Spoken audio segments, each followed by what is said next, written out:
Welcome back. Thank you for your company. Now, do you believe in UFOs or unidentified flying objects? Well, many Australians do, and none more strongly than people who were confronted by something very strange in suburban Melbourne 50 years ago. We can work it out. We can work it out. It's April 1966 and more than 200 students and a dozen teachers at two Melbourne schools are sure they've just had a close encounter. This is Australia's most famous UFO sighting. The object stayed on the ground for more than 20 minutes, then took off rapidly, and some say it was buzzed by 5 aircraft. The school children were warned never to speak of it, authorities telling them that flying saucers just don't exist. But 50 years later, witnesses insist they know exactly what they saw. It's incredible. It was called the Westall Incident, and joining us now, 3 of the people who were there when they were school children all those years ago. In Melbourne, Joy Clark and Terry Peck, and in Brisbane, Jackie Argent, and also with us in Canberra, principal researcher for this UFO incident, Shane Ryan. Good morning to all of you, and thanks for joining us. Good morning. Let's begin with Joy and Terry in Melbourne. Can you tell us what you saw? Yes, Natasha. I was out playing cricket on the oval at the time, and we noticed these 3 craft hovering above the school, which was a bit unusual. They definitely weren't aircraft. And then after about 10 minutes, we saw one go down into an area behind our school called the Grange, where we used to do our cross-country runs. So being a little bit of a rebel, as I was at school, I was one of the first to run through and jump over the fence and arrive at the Grange, and it was on the ground in front of me. The other 2 girls had arrived before me, and one was hysterical, Tanya, and the other girl had fainted. So I just looked at it, and after a few minutes, it just raised up above me, probably to about 12 feet, turned on its side and went zoom straight up into the air and disappeared almost instantly. And there were 2 other craft in the air at the time. Joy, did you see something similar, and what were you thinking it was at that stage? Were you convinced it was a UFO? Look, I didn't know what it was. Yes, definitely a UFO. I was actually in science class, and we had a student had rung in and flung the door open and said, Mr Greenwood, there's things in the sky, there's flying saucers in the sky. So we all ran down the corridor and out onto the oval, and yes, there were flying saucers in the sky. I saw 3 of them, but it took me quite a while to sort of comprehend what I was looking at, because I'd never seen anything like that before. Jackie, it's quite intriguing. Did you also see those flying saucers? I saw a flying saucer. I don't recall there being more than one, but we were down the back. I was down the back of the oval with Tanya when we noticed it in the sky. It did some manoeuvres which were very strange, which is why our attention was drawn to it in the first place. And then it came down over the Grange. We could see it coming down, so we took off after it. Tanya actually reached the craft, I believe.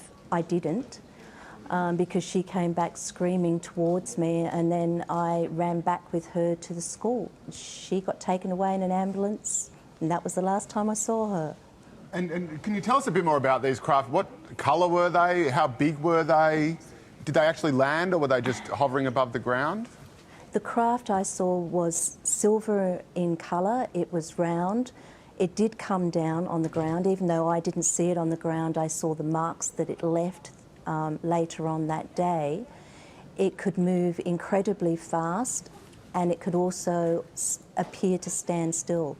When it took off from the other aircraft that were buzzing it, it made them look as though they were at standstill. Right. And Shane, sceptics have dismissed the event as just the product of the fertile imagination of children. What's your response to that?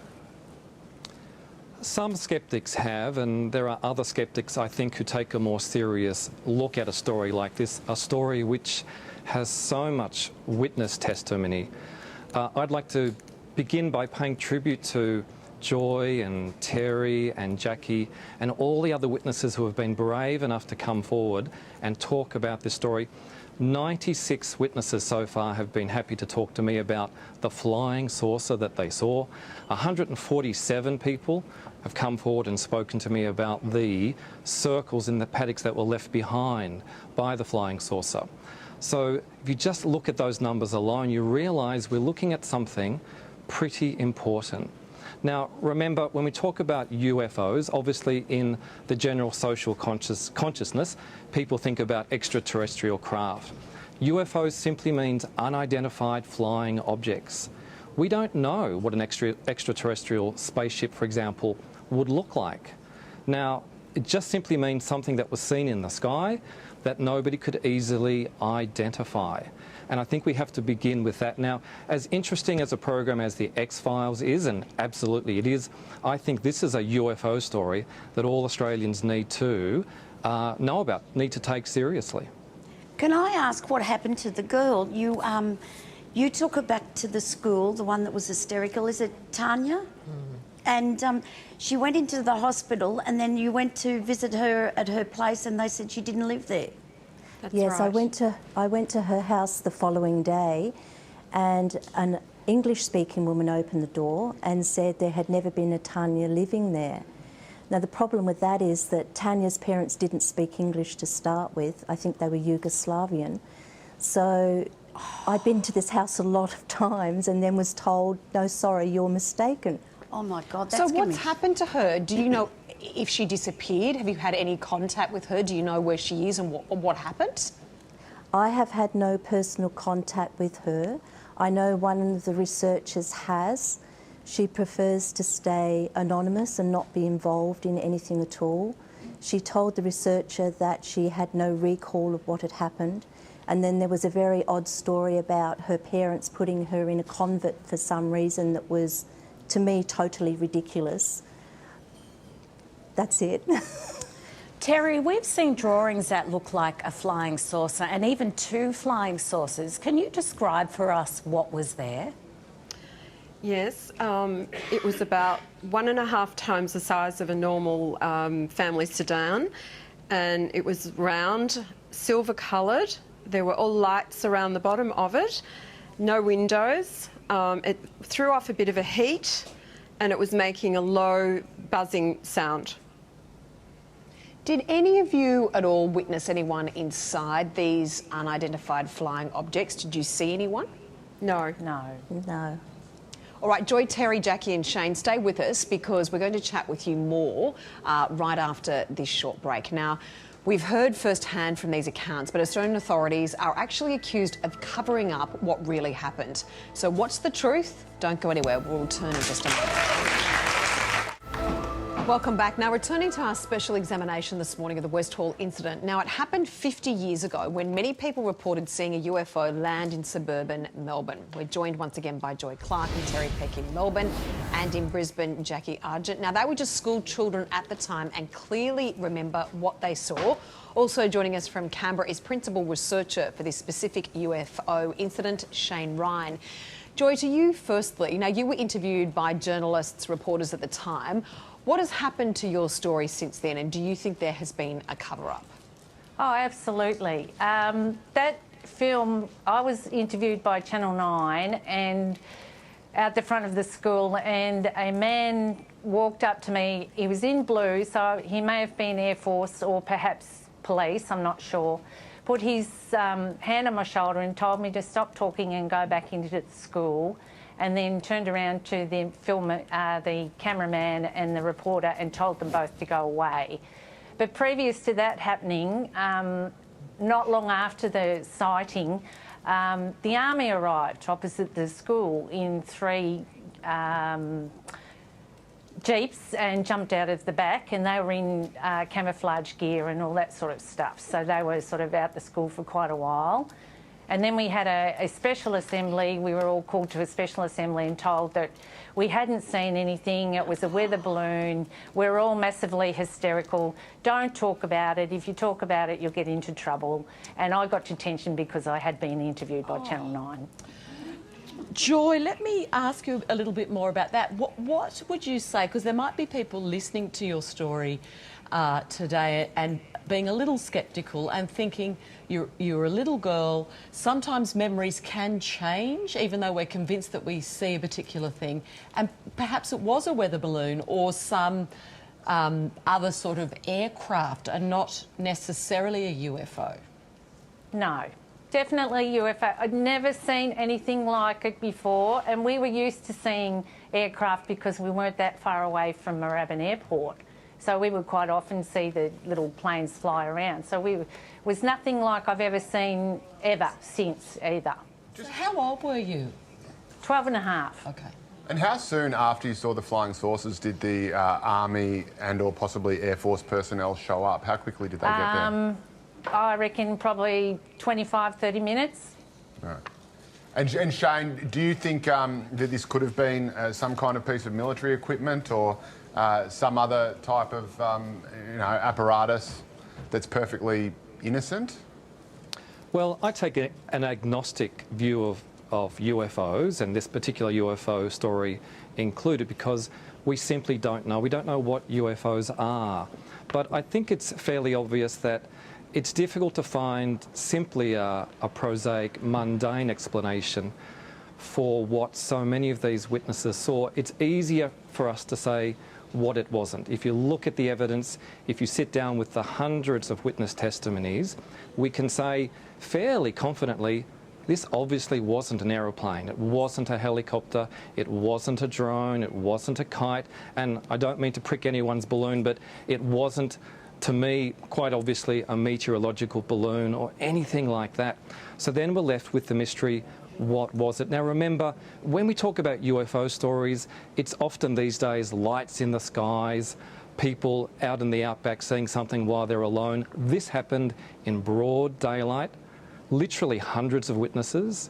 And not only did the flying saucer fly low over two schools, in front of all these students and local workers and residents and some teachers, it landed. It was either on the ground or close to the ground for several minutes. And in addition to that, there was this incredible response to this incident. As Joy has mentioned, police, military and more. I understand you're a little sceptical at the start before you investigated this. Sure. And you seem also to be saying you're impressing that it's an unidentified flying object, and then you're calling it a flying saucer. Do you think it's an alien craft? Do you think aliens were in there? Or are you sort of playing it safe here? Well, I'm trying to be rational, I'm trying to be logical, I'm trying to be fair to the evidence. I often like to refer to it as a flying saucer because that's what it was called at the time. It was called that because that's what it looked like. A saucer turned upside down on another saucer or bowl. That was the shape that it presented. It was an unidentified flying object. It was seemingly a solid, metallic-looking object that flew, that nobody could identify. Now, I think that's as much as we can say, but what is really interesting is the level of response to whatever this was. And I don't know what it was, but certainly the government authorities, the Royal Australian Air Force, the Army, the Civil Defence Organisation, all responded on this day. Why did they respond, and why, in addition to that, is there no information about this incident publicly available in any of the government archives? There's some of the interesting questions. Terry, over the years you've heard what authorities have said about this incident. How do you feel about what they say about it? Well, look, it's hard to know. Jessica's right in a way. Over the many years our memories do change a little bit, but it is burned into my memory. I know what I saw, and no matter what anyone says, I know that it was something very unusual, and the way it took off at that speed, I doubt very much if there was anything in that day that could take off like that. Shane, you claim you've spoken to more than 100 witnesses. Why do you think there was a cover-up? It seems at very, very high levels. Well, that's the $94 million question, I guess. We do know that a very high-ranking public servant from the Department of Supply was dispatched to Westall that day. He investigated. And after that wonderful Australian documentary, Westall 66, a suburban UFO mystery, was aired on Australian television in 2010, his daughter contacted me and said, thank you for having that documentary made, because my father was there that day and he suffered for what he saw. And she and her brother, I've spoken to them both, really believe that his untimely death just 4 years later was connected with the stress that was applied to him because he tried to get answers to what happened. Why the cover-up? What could it possibly have been 50 years ago that would now be a threat to national security or anybody's reputation or any alliance with another country? Is that possible after 50 years? I think we need the answers. So, Jackie, do you think you'll ever find out about the mystery? No, I doubt it very much. Initially, I would have said it was some sort of test aircraft. I fell in line with that theory. But there's never been an aircraft, to my knowledge, today that can do what that did. So...